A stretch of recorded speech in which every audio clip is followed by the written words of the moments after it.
Welcome to today's Mishnah Yomi. Today, Meretz Hashem, we are continuing some really exciting Mishnayos. Maseches Peah, Perek Hey, Mishnayos Gimel through Dalet, Chapter 5, Mishnayos 3 through 4. So Mishnah Gimel reads as follows: Ein Megalgilin b'Tofech Diremer. So this is actually quite a fascinating Mishnah because the Bartanura provides two dramatically different interpretations of this Mishnah. We are going to go with the second interpretation of the Mishnah, which the Bartanura says as follows. He calls it the Perish Acher. In Ma'alin Mayin b'Gilgal min habar lahashkos es hasoda o laharbitza ad she'amash ketofeach aleh b'shah she'aniyim ba'im b'shel alak ibnei shu mafsid la'aniyim. It's an interesting case here. And Meir says like this. You see, normally, if you wanted to go ahead and water the field, you would go ahead, if you had an irrigation canal or perhaps you have some type of dam, you would open up the canal or open up the dam and allow it to flood the field. So Rabbi Meir says you cannot go ahead and flood the field before the poor have had the opportunity to go ahead and collect their leket. And of course, the logic behind that is Rabbi Meir says because he says ultimately again because ultimately again you cause a loss to the poor. So therefore, you can't flood the field while there's still potential leket on the field. The Chacham say, matirin, they actually permit you to do it. Now, how could the Chacham permit you to do it? After all, aren't you causing the poor to lose out on their leket? So the Bartanura says, the Mishnah says, mipnei she'efshar.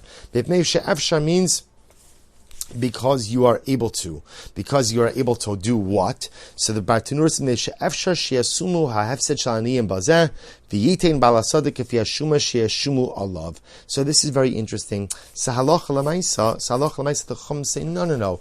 You're not going to be exempt from going ahead and paying the aniyim or giving the aniyim their share. What the Chacham say is like this, that halacha l'maisa, you could assess, you can make a valuation how much leket was in the field at that particular time, and halacha l'maisa, based on that, I'll go ahead and pay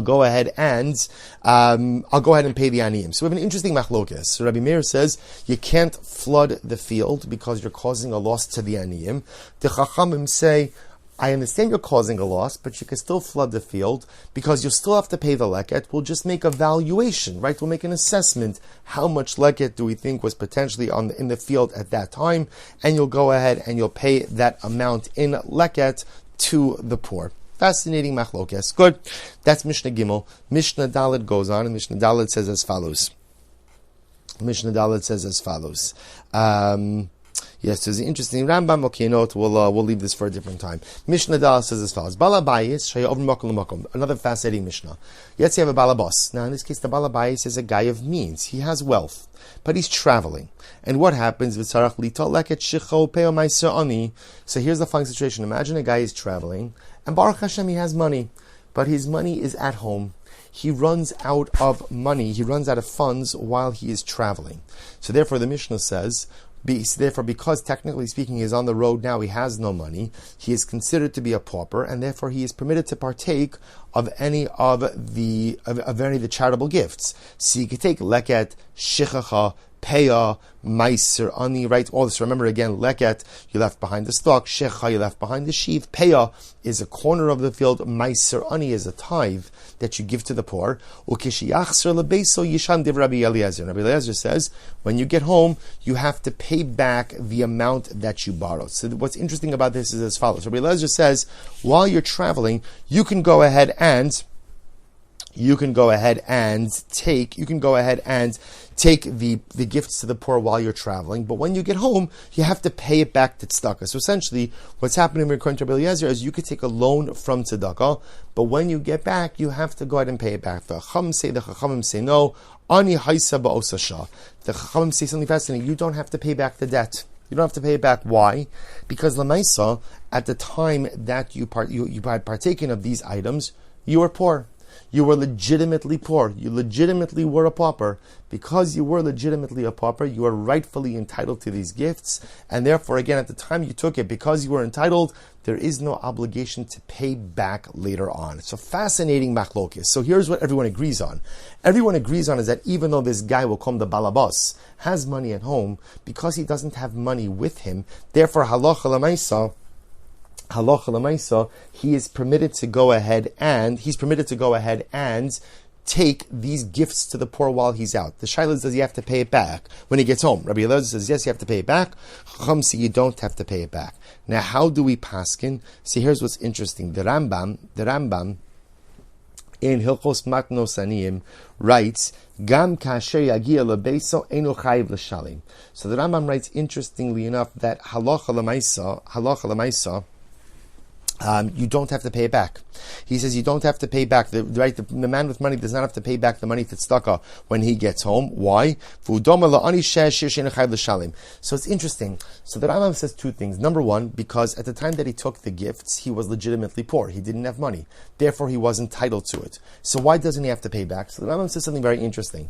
Let's say you have a general case of a guy who's poor and then becomes rich. Baruch Hashem, he was poor and then he became rich. Does he have to pay, once he became rich, does he have to pay back all of the money he took from tzedakah? And the answer, of course, is not. It's not at all. Not at all. Because at the time that he took the charity, he was entitled to it. So the Rambam says, that's this case. The balabayis, right? The guy was traveling. When he was on the road, he was legitimately poor. He didn't have money. He took the gifts. He was entitled to them. And therefore, halacha l'maisa, when he gets back home, even though now he has money, he's considered to be like a pauper who became rich. And he's not obligated to pay back the money. Now, interestingly enough, the other poskim bring down that there's a midas chasidus. There is a certain, we'll call it characteristic or pious behavior, a certain pious behavior to repay it when you get home. So the halacha doesn't demand that you have to repay it, but ultimately, again, these amidas chasidus are an attribute, a behavior of piety to go ahead and pay it back. Just to close out the previous Mishnah, what about the flooding of the field? Are you allowed to do so or not? So the Rambam writes that halacha l'maisa, ultimately, again, you would be permitted to go ahead and flood the field and do an assessment for the leket that you may have destroyed and pay that to the aniyim. So a little halacha l'maisa from both of these mishnayos.